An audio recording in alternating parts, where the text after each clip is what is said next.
একদলীয় সরকার ও রাজনৈতিক প্রভাব বিস্তারের ফলে দমন পীড়নের দিন শেষ। আগামীর বাংলাদেশ হবে পিআর পদ্ধতির বাংলাদেশ। পিআর পদ্ধতিতে নির্বাচন চায় আপামর জনগোষ্ঠী। যে যাকে খুশি তাকে ভোট দিবে, দেখে শুনে বুঝে ভোট দিবে এবং প্রত্যেক ভোটারের প্রার্থী সংসদে যাবে ইনশাআল্লাহ। তাই আসুন আমরা সকলেই পিআর পদ্ধতিতে ভোট দেব এবং পিআরকে সম্মান জানিয়ে সকলেই পিআরকেই মেনে নেব। কারণ পিআর পদ্ধতিতে ভোট দিতে পারলে জনগণের আপামর জনতার ন্যায় ও ইনসাফ প্রতিষ্ঠা হবে, জাতির কল্যাণ নিশ্চিত বয়ে আনবে, দেশের উন্নয়ন সাধিত হবে। কেননা পিআর পদ্ধতিতে নির্বাচন হলে ভোট ডাকাতি আর হবে না। পিআর পদ্ধতিতে নির্বাচন হলে দিনের ভোট রাতে হবে না, ভোটের বাক্স কেউ চুরি করবে না, কেউ টাকা পয়সা দিয়ে ভোট কিনতে যাবে না, ভোট সেন্টারে দুর্নীতি হবে না এবং ভোট নমিনেশন ব্যবসা বন্ধ হয়ে যাবে। কোনো দল কোনো প্রার্থীকে টাকার বিনিময়ে নমিনেশন প্রথা উঠে যাবে। প্রার্থী সঠিক যোগ্য ব্যক্তিকে সঠিক ভোটার ভোট দিবেন এবং তারাই সংসদে যাবেন এবং যে যার জনগণের দাবিকে সংসদে উত্থাপন করবেন। আনুপাতিক সংখ্যা হারে সংসদ গঠন হবে।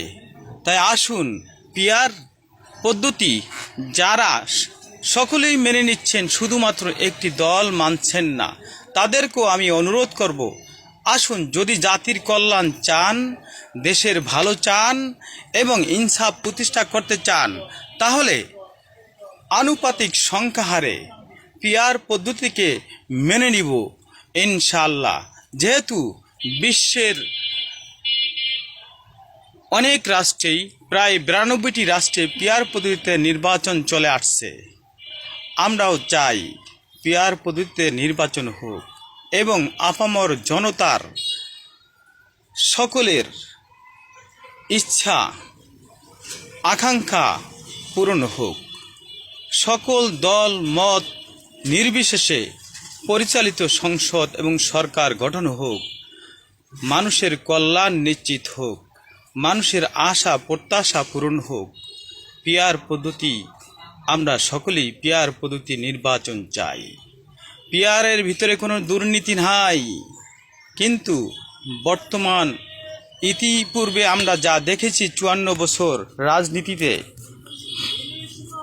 বাংলাদেশ গণতান্ত্রিক একটি রাষ্ট্র বলে কথা, সেখানে একটি দল ভোট নিয়ে যে কোনোভাবে দুর্নীতি করে, ভোট ডাকাতি করে, সরকার গঠন করে, মানুষের প্রতি দমন পীড়ন এবং দুর্নীতি করে, স্টিম রোলার নিষ্পেষিত করে এবং বাকি সকল ভোটাররা যাদেরকে ভোট দেয় তারা জুলুমের শিকার হয়, জুলুমের বশবর্তী হয়। তাই আসুন আপামর জনতা জনগোষ্ঠী নারী পুরুষ সকলকেই বলছি, আমরা সকলেই যে যার অধিকার বাস্তবায়নের লক্ষ্যে এবং ন্যায় ও ইনসাফ প্রতিষ্ঠা করার লক্ষ্যে আমরা সকলেই পিআর পদ্ধতি নির্বাচন চাই। পিআর পদ্ধতি বর্তমান অন্তর্বর্তীকালীন সরকারের কাছে দাবি জানাই পিআর সিস্টেমকেই চালু করার জন্য এবং সংস্কার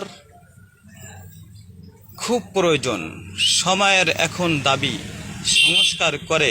যেহেতু একটি গণ অভ্যুত্থান দেশ, পরবর্তী নির্বাচনে সংস্কার ছাড়া কোনো মতেই নির্বাচন সম্ভব নয়। সংস্কারমূলক গণতান্ত্রিক পরিবেশ তৈরি দরকার। তাই এখনও নির্বাচনীয় পরিবেশ সৃষ্টি হয়নি। জনগণ এখনও দ্বিধাদ্বন্দ্বের মাঝে আছে। মানুষ ত্রাসে ভুগছে, চাঁদাবাজে ভুগছে, রাহাজানি হচ্ছে, সন্ত্রাসী হচ্ছে। এই সমস্ত দুর্নীতি থেকে মানুষকে বাঁচাতে হলে সংস্কার অত্যাবশ্যকীয় দরকার। আগামীতে নির্বাচন হবে পিয়ার পদ্ধতির নির্বাচন, ইনশাআল্লাহ।